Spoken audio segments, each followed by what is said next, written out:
일할 때는 100달러, 잠잘 때는 200달러. 혹시 이 영상을 처음 보셨다면 제 채널의 모든 영상을 정주행하시길 추천드립니다.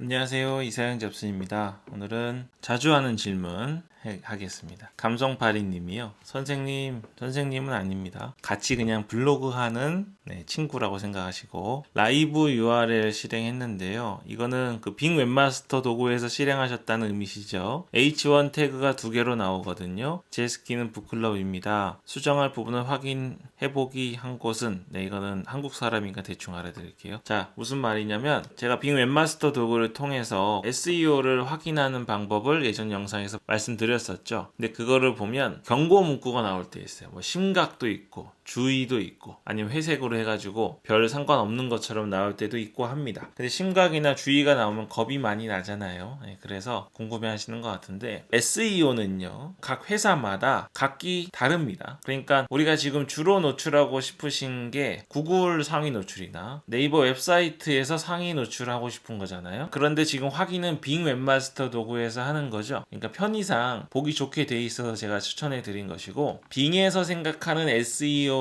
기준하고 구글 SEO의 기준하고는 100% 동일하진 않습니다. 하지만 이런 기본적인 것들이 있죠. H1 태그 같은 것 이런 것들은 물론 동일하게 나오긴 합니다. 일단 이 점을 기본적으로 기억하시고 진행하시면 좋겠고요. 그래서 구글 빅 웹마스터 도구에서 SEO 검사했을 때 가끔 이런 경고 문구가 나온다고 해서 무조건 심각한 문제가 있다고 여기시면 안 되고 이때부터는 조금 합리적으로 논리적으로 생각을 해보시면 좋습니다. 이렇게 질문해 주셔서 다른 분들도 공감이 되실 거예요. 찾아보셔서 아시겠지만 북클럽은 블로그 제목 자체가 H1으로 되어 있습니다. 그렇죠? 블로그명 자체가. 그리고 포스팅 제목이 H1으로 되어 있죠. 그 포스팅에 실제로 들어갔을 때 그 포스팅과 그 외에 있는 제목 둘 다 H1 해서 H1 태그가 두 개로 되어 있는 것처럼 SEO에서 검출을 하는 거예요. SEO 검출하는 이 시스템은요 굉장히 단순합니다. 그러니까 유연하게 판단하지 않아요. 아, 이게 포스팅에도 H1이 있고 블로그명도 H1에 있는데 이거는 블로그명이니까 이걸 빼고 H1은 하나만 있다고 해서 괜찮다고 판단해줘야지 이렇게 하지 않습니다. 그냥 무조건 있는 H1은 다 잡아서 카운트를 해버리는 거예요. 그러니까 우리는 검색 노출을 원하시는 거잖아요. 검색에서 드러나는 검색 목록에 H1이 하나가 있으면 되는 겁니다. 다시 말하면 우리 포스팅 페이지당 H1이 하나만 있으면 되는 거니까 이건 스킨마다 다르긴 한데 북클럽 스킨의 경우에는 블로그명이 H1이고 포스팅명이 H1이기 때문에 두 개가 있는 것처럼 나오는 거지 포스팅만 봤을 때 H1이 하나만 있다면 괜찮은 겁니다. 북클럽 스킨 말고 다른 스킨 쓰시는 분들 계실 거잖아요. 그런 분들의 경우에도 만약에 H1이 뭐 여러 개 있다고 두 개, 세 개 있다고 검출이 되는 경우에 스킨마다 스킨을 디자인하신 분들에 따라서 H1의 사용이나 위치가 다를 수 있기 때문에 잘 보시고 포스팅 내에 한 개만 있는지 확인하시면 좋겠습니다. 물론 이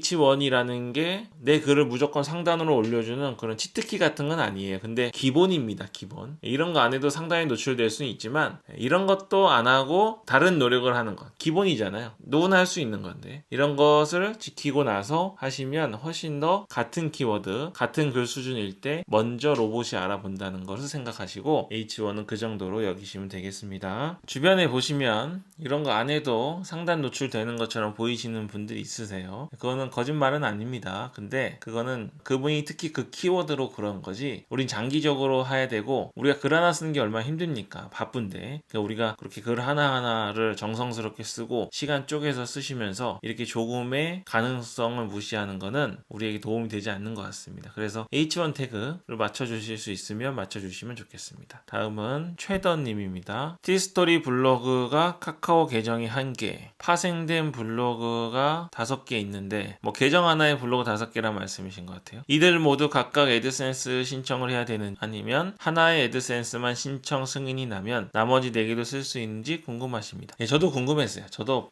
아주 옛날에 블로그 처음 시작할 때는 너무너무 궁금했는데 그러실 수 있죠. 이거는 애드센스 계정 하나에 뭐 카카오 계정이든 뭔 계정이든 블로그 스팟이든 워드프레스든 혹은 티스토리 계정 하나에 딸린 블로그이든 간에 블로그 주소가 다르면 예를 들면 다르면 모두 새로 애드센스 승인을 받으셔야 됩니다. 예를 들어서 티스토리 블로그가 있어요. 근데 하위 도메인을 씌웠습니다. 그러면 도메인 주소가 바뀌잖아요. URL 주소가 바뀌잖아요. 그럼 승인 받으셔야 돼요, 따로. 그러니까 URL 주소가 다르면 전부 애드센스의 승인을 받으셔야 된다고 생각하시면 되겠습니다. 물론 승인을 안 받고 광고를 송출할 수 있는 방법이 있는데 그거는 유튜브 검색창에 이사양 잡스 하위 도메인이라고 치시면 나오는 영상을 참고하시면 되겠습니다. 두 번째 질문은 SEO 정보를 찾으시다가 드신 생각 같은데요. 쉽게 요약하면 잡블로그를 쓰는 것과 주제별로 블로그 서로 따로 분리해서 운영하는 게 좋은지를 궁금해 하시는 것 같아요. 먼저 이 질문 답을 드리면 이런 고민을 하시는 걸 보면 아직 각각의 주제로 다룰 만한 충분한 양의 소재는 없으신 것 같습니다. 그러니까 만약에 그렇게 전문불이나 주제별로 나눠서 쓸만한 글이 엄청나게 많으면 잡블로그를 운영할 여력이 없어요. 그래서 하나의 전문 블로그만 하루에 글을 3, 4개, 5개씩 쓰더라도 1년 내내 쓸 수 있는 글의 소재가 있으실 겁니다. 그럼 고민 안 하시겠죠? 이런 고민을 하시는 거면 그냥 잡블로그로 운영하세요. 잡블로그 나쁜 거 아닙니다. 네이버에서요. C랭크라는 로직을 이제 발표하면서 이제부터는 우리 네이버 블로그에 노출되는 블로그들에는 C랭크 점수를 줄 거다. 그래서 블로그 내에 뭐 최적화 블로그라는 말 있죠? 그거는 블로거들이 만들어낸 건데 그런 블로그가 있다고 해도 서로 다른 주제를 쓰면 상단에 노출시켜주지 않겠다. 이 블로그를 하나의 주제만 다루는 전문적인 블로그로 만들어라. 그러면서 C랭크라는 로직을 만들어냈습니다. 때문에 이때 이후로 블로그를 접하시는 분들이 내 블로그가 여러 개의 주제를 다뤄도 되는지에 대한 고민이 생기신 것 같습니다. 근데 아시다시피 C랭크 망했죠. C랭크가 말이 안 된다는 거 압니다. C랭크를 정말 시키려면 보상을 많이 해줘야 돼요. 네이버에서. C랭크 로직에서 얘기하는 것처럼 전문 블로그 운영할 수 있는 블로거가 얼마나 된다고 생각하십니까? 하루에 글 5개씩 1년 내내 쓸 수 있는 블로거도 별로 없어요. 그런데 일반인인 블로거한테 그런 것만 노출시키겠다고 요구를 하니까